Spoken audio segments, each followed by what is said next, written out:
बहराम शाह के ही द्वारा रजिया सुल्तान और अल्तुनिया की हत्या करवा दी थी कैथल नामक स्थान में। रजिया सुल्तान की जो हत्या करवाई थी वो 13 अक्टूबर, कब करवाई गई थी? 13 अक्टूबर 1240 ईस्वी में कैथल नामक स्थान पर ही रजिया की हत्या करवा दी गई थी। और उसके बाद रजिया सुल्तान का मकबरा भी कहाँ बना हुआ है? कैथल नामक स्थान पर ही बना हुआ है।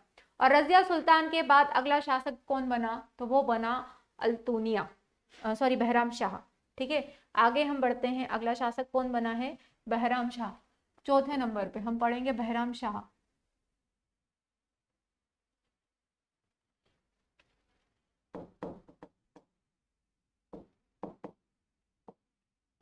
बहराम शाह 1240 से लेकर 1242 ईस्वी का जो समय रहा है वो बहराम शाह का ही रहा है।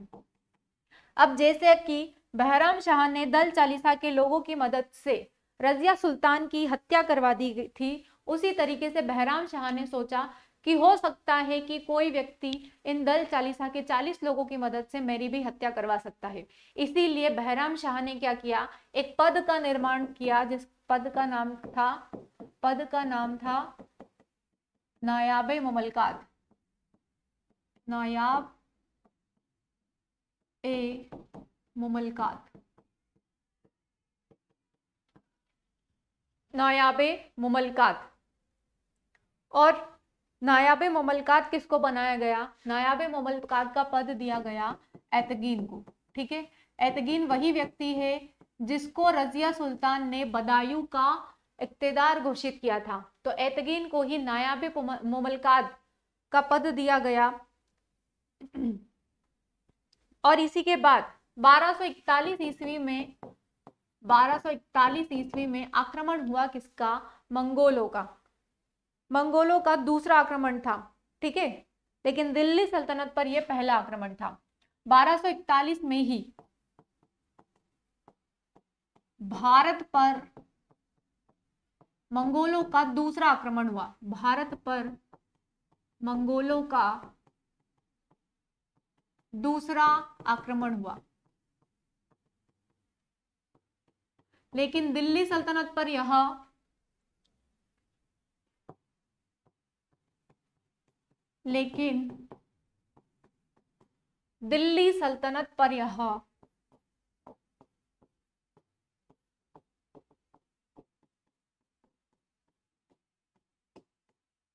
पहला आक्रमण था।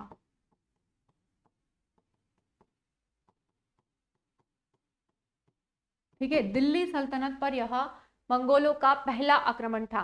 पहली बार जो भारत पर आक्रमण हुआ था मंगोलों का, वो चंगेज खान ने किया था। और दूसरी बार मंगोलों का आक्रमण हुआ उसके बाद 1242 ईस्वी में ही रुकनुबुद्दीन शाह, रुकनुबुद्दीन जो कि इल्तुतमिश का बड़ा बेटा था, उसी के बेटे मसूद शाह ने बहराम शाह की हत्या कर दी। और अगला शासक कौन बन गया? 1241 ईस्वी में, सॉरी 42 ईस्वी में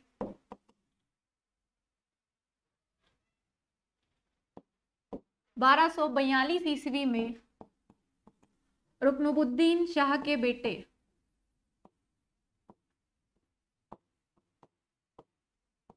रुकनुबुद्दीन शाह के बेटे मसूद शाह ने बहराम शाह की हत्या कर दी।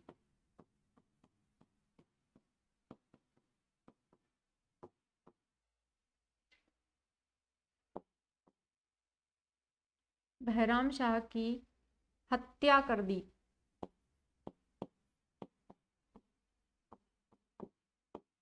और अगला शासक कौन बना? मसूद शाह। दिल्ली सल्तनत का अगला सुल्तान बना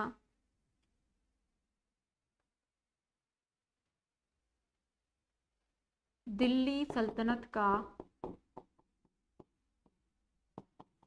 अगला सुल्तान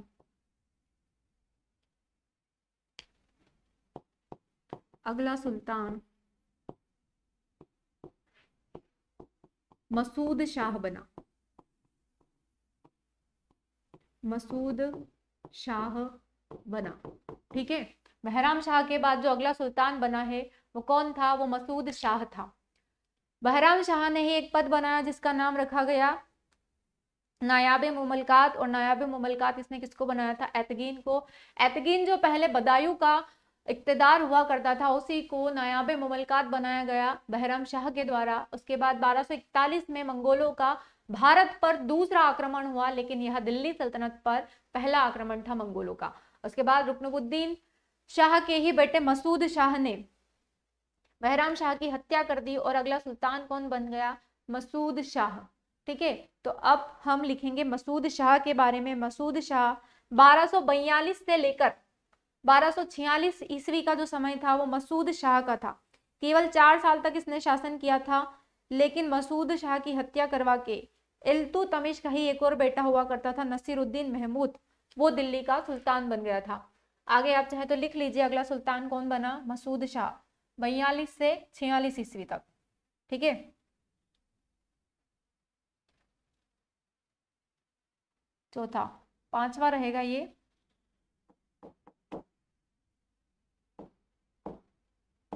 मसूद शाह। मसूद शाह जिसका शासन काल था 1242 से लेकर 1246 ईस्वी। ठीक है, 1242 से लेकर 1246 ईस्वी का जो समय था ये था मसूद शाह का। ठीक है, आप इसमें नोट कर लीजिएगा, इसने केवल 4 साल तक ही शासन किया। इसने केवल 4 साल तक ही दिल्ली सल्तनत में शासन किया।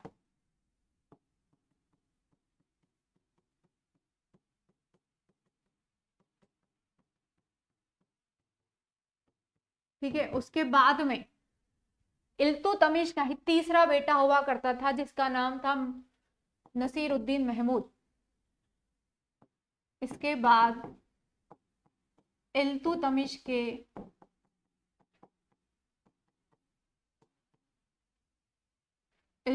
के ही बेटे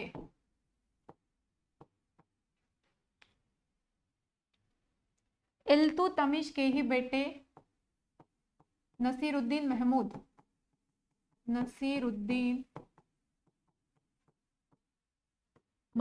ने मसूद शाह की हत्या करवा दी। मसूद शाह की हत्या कर दी। मसूद शाह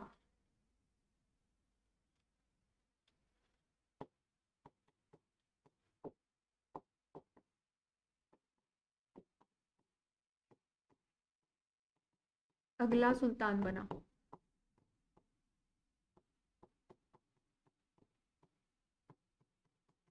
ठीक है, नसीरुद्दीन महमूद को भड़काया गया था बलबन के द्वारा, और बलबन ने ही नसीरुद्दीन को भड़काकर मसूद शाह की हत्या करवा दी थी नसीरुद्दीन के हाथों। और नसीरुद्दीन अगला शासक तो बना, मतलब अगला सुल्तान तो बना दिल्ली सल्तनत का, गुलाम वंश का, लेकिन शासन कौन कर रहा था? शासन कर रहा था बलबन। उसी के नाम के पीछे शासन करता रहा, लगभग 20 सालों तक शासन करता रहा बलबन नसीरुद्दीन महमूद के नाम पर। नसीरुद्दीन एक बेवकूफ तरीके का व्यक्ति था, ये टोपी सीकर अपना जीवन यापन करता था। क्वेश्चन पूछा जाता है ऐसा जनरल नॉलेज में कि ऐसा कौन सा शासक था जो टोपी सीकर अपना जीवन यापन करता था, तो वो था नसीरुद्दीन महमूद, इल्तुतमिश का बेटा। ठीक है, नसीरुद्दीन महमूद जो था वो टोपी सीकर अपना जीवन यापन करता था, और इसने बलबन को उलुग खां की उपाधि दी थी, क्योंकि उलुग खां का मतलब होता है उल्लू की तरह नजर रखने वाला। जिस तरीके से उल्लू चारों दिशाओं में अपनी नजरें रखता है, उसी तरीके से बलबन भी है। बलबन जो है वो दिल्ली सल्तनत में चारों तरफ अपनी नजरें रखता था, इसीलिए नसीरुद्दीन ने बलबन को उलुग खां की उपाधि धारण की थी। और बलबन ने अपनी बेटी का विवाह किया था किसके साथ? नसीरुद्दीन महमूद के साथ में। तो अगला जो शासक रहा है वो नसीरुद्दीन महमूद रहा है। नेक्स्ट आप हेडिंग डाल लीजिए नसीरुद्दीन महमूद। नसीरुद्दीन महमूद।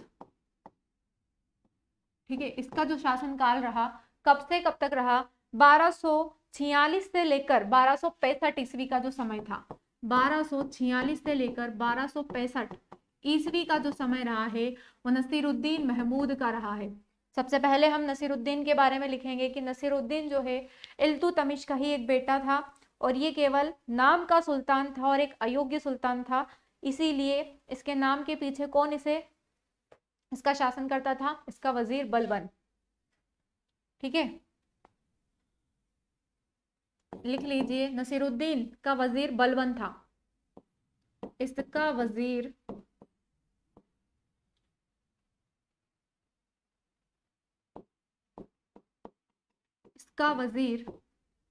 बलबन था और यही इसके नाम के पीछे शासन किया करता था दिल्ली सल्तनत में। ठीक है, दिल्ली सल्तनत का वजीर मतलब कि प्रधानमंत्री हुआ करता था बलबन, और बलबन जो था इल्तुतमिश का ही एक गुलाम हुआ करता था। नसीरुद्दीन ने ही उसे उलुग खां की उपाधि दी थी। ठीक है, इसी ने बलबन को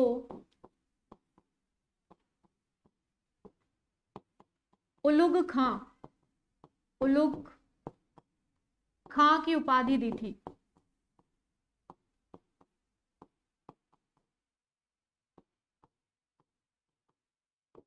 उलुग खां वही उल्लू की तरह नजर रखने वाला, चारों तरफ नजरें रखने वाला जो था वो कौन था, बलबन था। और इस तरह से नसीरुद्दीन महमूद अपनी सारी ताकतें और आर्थिक तौर पर जितनी भी उसकी मजबूती थी उसने किसको सौंप दी थी, बलबन को सौंप दी थी। और बलबन जो था वो बहुत ही शातिर था। नसीरुद्दीन तो सिर्फ नाम का सुल्तान था, लेकिन दिल्ली सल्तनत में असल में शासक कौन था, बलबन था। इस प्रकार से बलबन ने लगभग 20 साल तक दिल्ली सल्तनत पर शासन किया था नसीरुद्दीन के नाम पर। लेकिन जैसे ही नसीरुद्दीन मरा तो इसने अपने उसके सारे बेटों और उत्तराधिकारियों की हत्या करवा दी। जैसे ही नसीरुद्दीन की मृत्यु हुई तो बलबन ने उसके बेटे की और उसके सभी के सभी उत्तराधिकारियों की हत्या करवा दी और अगला सुल्तान बन गया कौन, गियासुद्दीन बलबन के नाम से बलबन। ठीक है, आपसे पूछा जाता है कि इतिहास में ऐसा कौन सा शासक है जो टोपी सीकर जीवन यापन करता था, तो नसीरुद्दीन ही वो व्यक्ति है।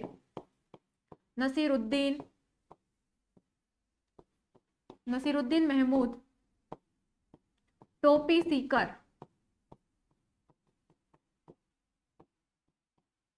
अपना जीवन यापन करता था।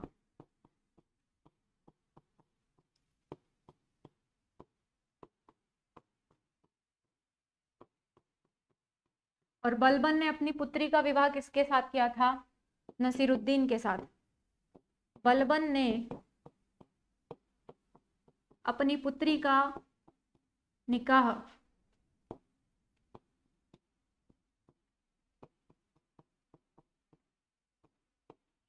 नसीरुद्दीन से किया था। दामाद था ये बलबन का, नसीरुद्दीन महमूद से किया था।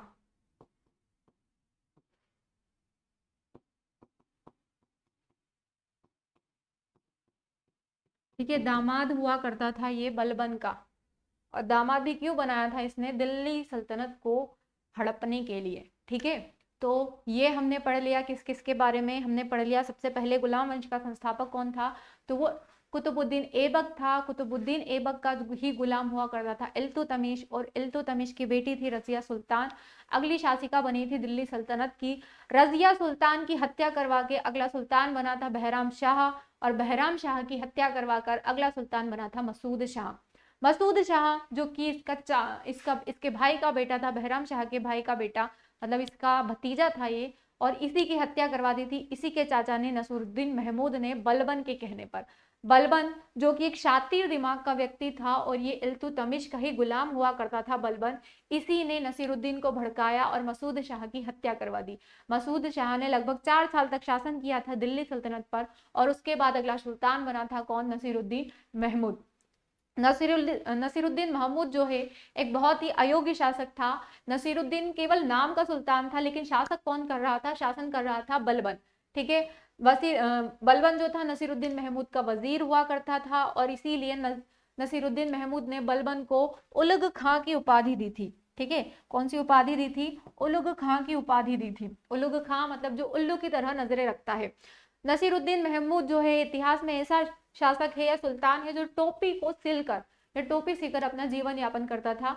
और उसके बाद में बलबन ने ही अपनी पुत्री का विवाह किसके साथ किया था? नसीरुद्दीन महमूद को। इसके बाद नसीरुद्दीन की मृत्यु के बाद में बलबन ने ही उसके सभी उत्तराधिकारियों की हत्या करके अगला सुल्तान बन गया था बलबन। किस नाम से? गियासुद्दीन बलबन के नाम से। तो आगे हम बढ़ते हैं, अगला जो शासक आएगा वो आएगा कौन? गियासुद्दीन बलबन।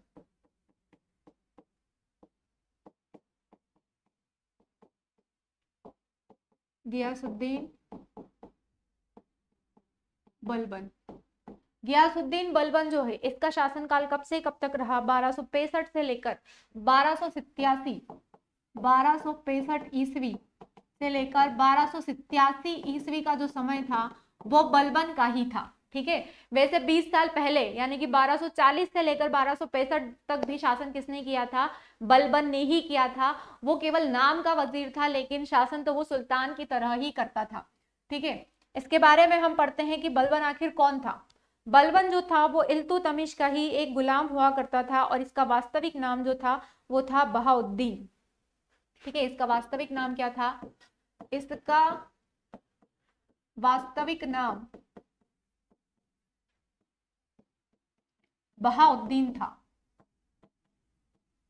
बहाउद्दीन। ठीक है, बलबन का वास्तविक नाम जो था वो क्या था? बहाउद्दीन था। जैसे ही ये सिंहासन पर बैठा तो इसने सबसे पहले क्या किया? ये दिल्ली का सुल्तान बना और सबसे पहले इसने दल चालीसा, जो कि सारी परेशानियों की फसाद की जड़ थी, दल चालीसा उसका अंत करवाया था। किसने? बलबन ने। क्वेश्चन पूछा जाता है कि इतिहास में दल चालीसा या मध्यकालीन भारत में दल चालीसा का अंत करवाने वाला कौन था? तो वो था बलबन। ठीक है, इसने सबसे पहले क्या किया? दल चालीसा के लोगों को एक मिशन पर भेजा और उसके पीछे ही इसने अपनी सेना को भी भेज दिया और सेना को कहा कि आप दल चालीसा का अंत कर कर ही लौटना। तो इसने इस तरीके से दल चालीसा के 40 लोगों का अंत कर दिया। जैसे ही लोगों को यह पता चला कि दल चालीसा के बेकसूर लोगों को मौत के घाट उतरवा दिया गया है बलबन के द्वारा, तो उन 40 लोगों तो दिल्ली की जनता ने इसका विद्रोह कर दिया और दिल्ली की जनता के विद्रोह को शांत करने के लिए बलबन ने ही लौह और रक्त की नीति अपनाई थी। ठीक है, तो आप आगे इसमें लिख सकते हैं कि इसी ने सबसे पहले दल चालीसा का अंत किया।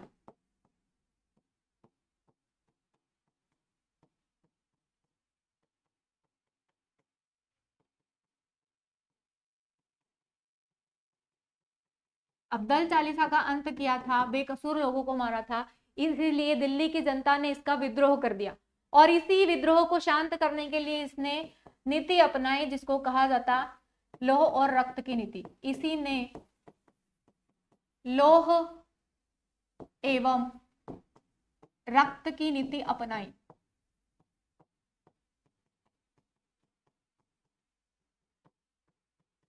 ठीक है, इसी ने सबसे पहले लौह एवं रक्त की नीति अपनाई।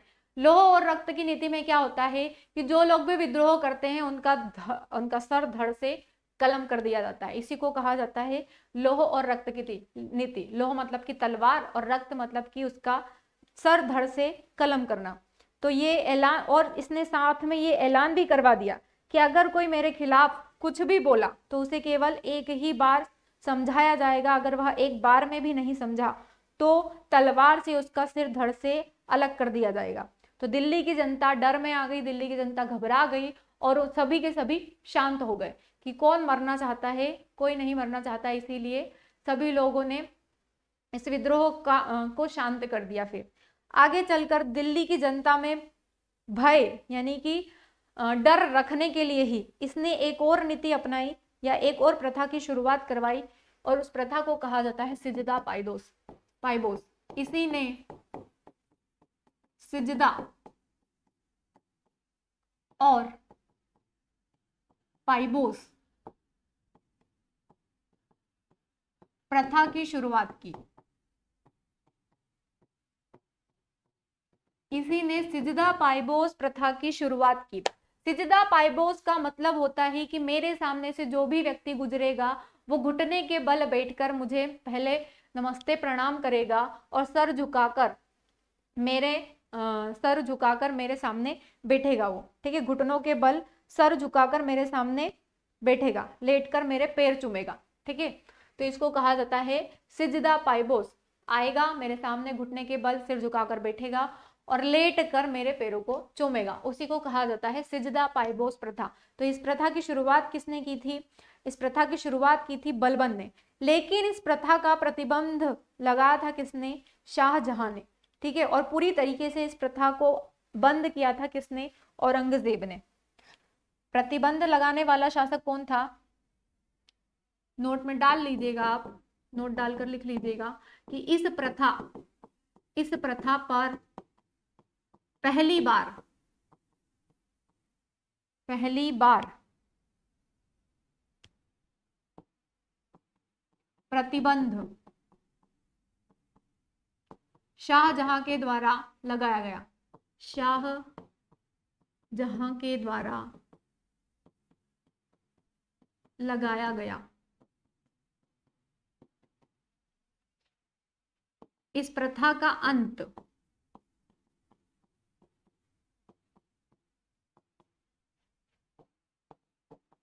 औरंगजेब के द्वारा किया गया। औरंगजेब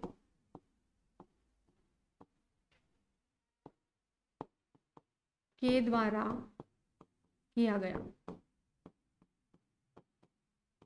ठीक है।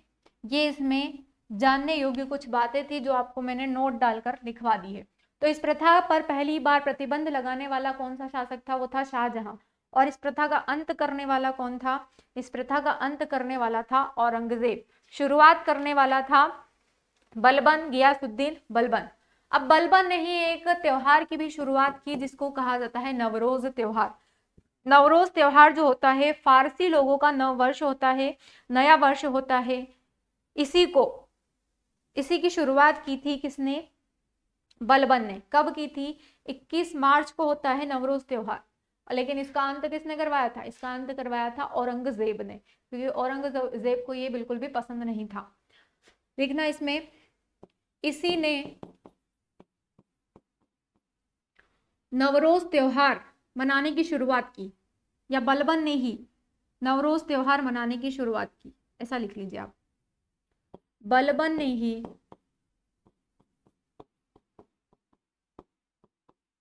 नवरोज त्योहार कब मनाया जाता था? ये 21 मार्च को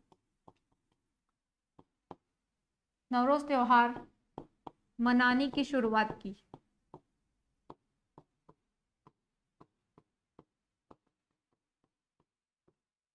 किनका त्योहार होता है ये?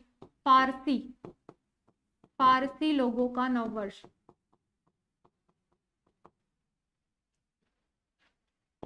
फारसी लोगों का नववर्ष, नया वर्ष जो होता है वो क्या कहलाता है? नवरोज त्योहार। तो इसकी शुरुआत करने वाला कौन था? बलबन। लेकिन इसका अंत करने वाला कौन था, या इस पर प्रतिबंध लगाने वाला कौन था? औरंगजेब था, ठीक है।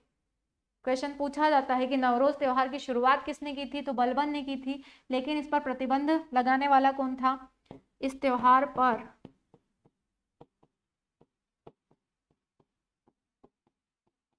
प्रतिबंध लगाने वाला शासक या सुल्तान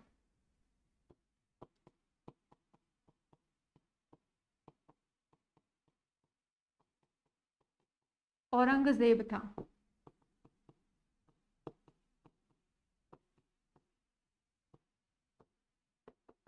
ठीक है। औरंगजेब ने ही इस त्योहार पर प्रतिबंध लगाया था।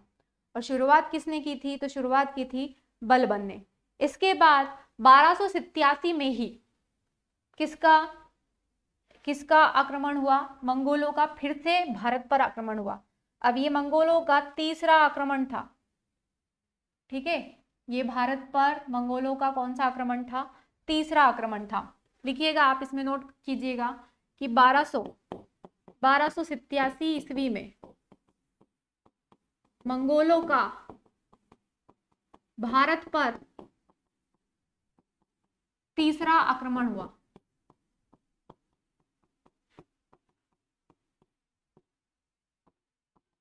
लेकिन दिल्ली सल्तनत पे ये कौन सा आक्रमण था? दूसरा।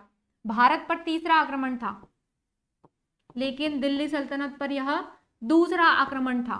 और इस आक्रमण में बलबन के ही पुत्र, जिसका नाम था शहजादा की मृत्यु हो गई।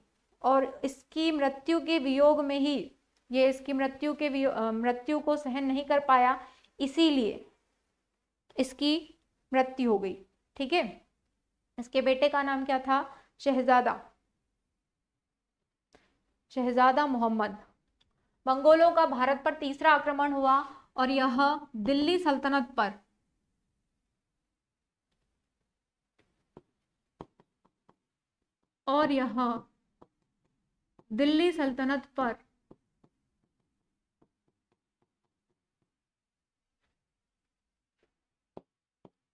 दूसरा आक्रमण था।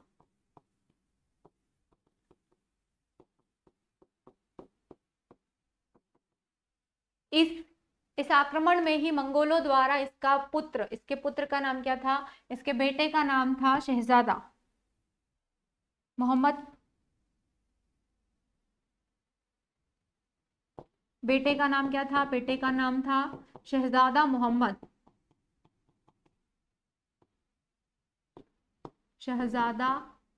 मोहम्मद। इसकी हत्या हो गई थी मंगोलों के द्वारा, और इसकी मृत्यु को या इसकी हत्या को ये सहन नहीं कर पाया, और अपने पुत्र के मृत्यु के वियोग में ही इसकी मृत्यु हो गई थी। मतलब इसको हार्ट अटैक वगैरह कुछ आ गया होगा, जिसके कारण इसकी मृत्यु हो गई थी। तो क्वेश्चन पूछा जाता है कि इतिहास में ऐसा कौन सा शासक था, भारत के इतिहास में ऐसा कौन सा शासक था या सुल्तान था जिसकी पुत्र वियोग में मृत्यु हो गई थी? तो वो कौन था? बलबन था।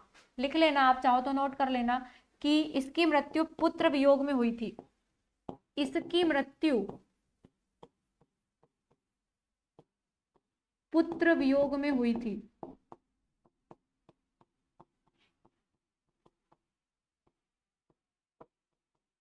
पुत्र वियोग में ही इसकी मृत्यु हो गई थी। और इसकी मृत्यु के बाद अगला जो सुल्तान बना है वो था केकुबाद। बलबन जो था दिल्ली में मरा, इसीलिए बलबन का मकबरा, इसका मकबरा कहाँ पर है? इसका मकबरा है दिल्ली में। इसका मकबरा दिल्ली में स्थित है।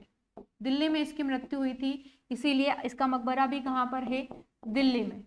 ठीक है, जिस भी सुल्तान की या शासक की जहां भी मृत्यु हुई है वहीं पर इसका मकबरा बनाया गया है। इसके बाद बलबन का ही पोता हुआ करता था केकुबाद, और वही अगला सुल्तान बना कहाँ का? दिल्ली सल्तनत का। केकुबाद के बारे में हम कल पढ़ेंगे। आज के लिए इतना ही काफी है। अगर आपको हमारी वीडियो अच्छी लगी है, हमारे नोट्स आपको अच्छे लगे हैं, तो ज़्यादा से ज़्यादा शेयर करें। और अगर आप हमारे नोट्स को ऑनलाइन खरीदना चाहते हैं तो उसके लिए भी हमारी साइट जो ट्रिकी एकेडमी के नाम से है, हमारा ऐप डाउनलोड कीजिए। वहाँ पर आपको हर एग्ज़ाम के लिए प्रैक्टिस पेपर भी मिल जाएंगे, और आपको जो भी सब्जेक्ट के या जिस भी सब्जेक्ट से रिलेटेड किताबें चाहिए वो मिल जाएगी आपको। तो प्लीज़ आप हमारे चैनल को ज़्यादा से ज़्यादा सब्सक्राइब करें और ज़्यादा से ज़्यादा शेयर करें, ताकि बहुत सारे लोगों को इसका फ़ायदा मिल सके। हर एग्ज़ाम में ये टॉपिक पूछे जाते हैं, तो आप बिल्कुल इसको नज़रअंदाज ना करें और आगे बढ़ाते रहें। ठीक है, धन्यवाद, जय हिंद।